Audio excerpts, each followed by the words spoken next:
This segment was taken to a recording of Backseat Banter. If you want to check out our other podcasts, make sure to hit the link down below.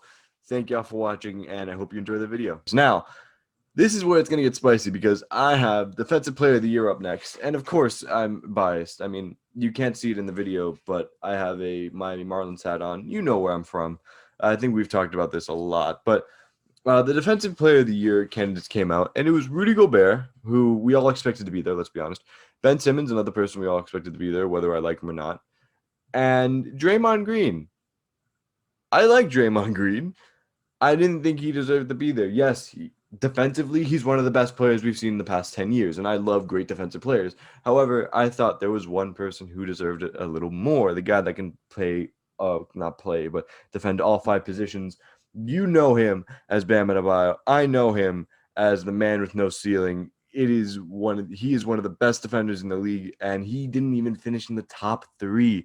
And that just goes to show how a lack of publicity a player gets is usually the case as to why they don't get any recognition for any of these awards. But let's get into it. For the stats that I used here, and I'm going to use a lot of stats moving forward, just letting you all know, I use defensive rebounds, blocks, steals per game, personal fouls per game, win shares, and PER. Win shares and PER are going to be in every category. I feel like they're a good estimate in showing how good they are. I also have per 36. I'm not going to read all of these off.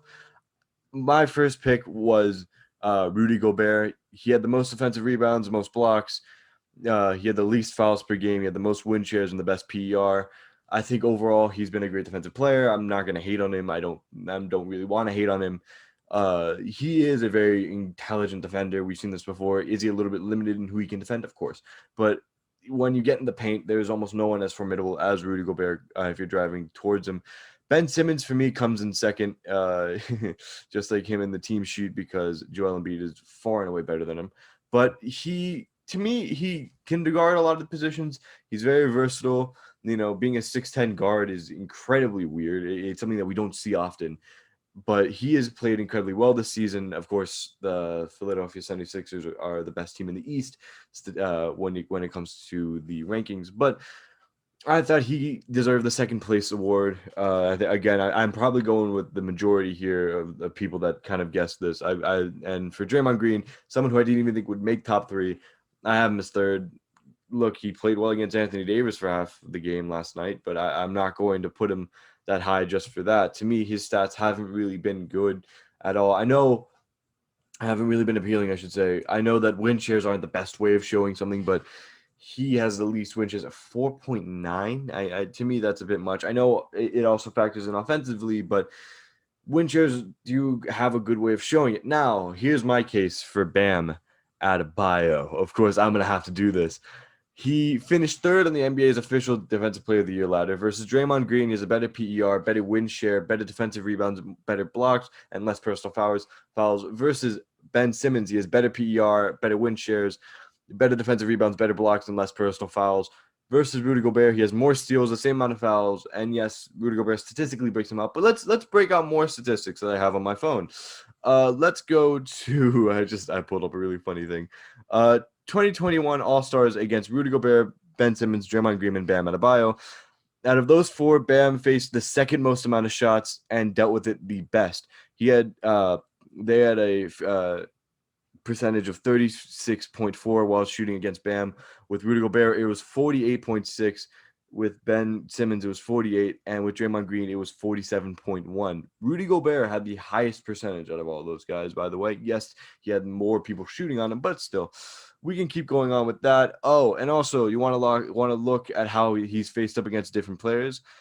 Julius Randle has a difference of negative 14% when shooting against Bam. Kyrie Irving has a difference of negative 22. Giannis has a difference of negative 19. Devin Booker has a difference of negative 22. LeBron James has a difference of negative 26. Malcolm Brogdon has a difference of negative 14. Bradley Beal has a difference of negative 34. Domantas Sabonis has a difference of negative 19. De'Aaron Fox has a difference of negative 31. Derrick Rose has a difference of negative 26.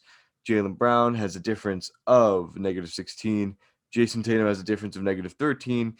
John Morant has a difference of negative 24. Steph Curry has a difference of negative 29.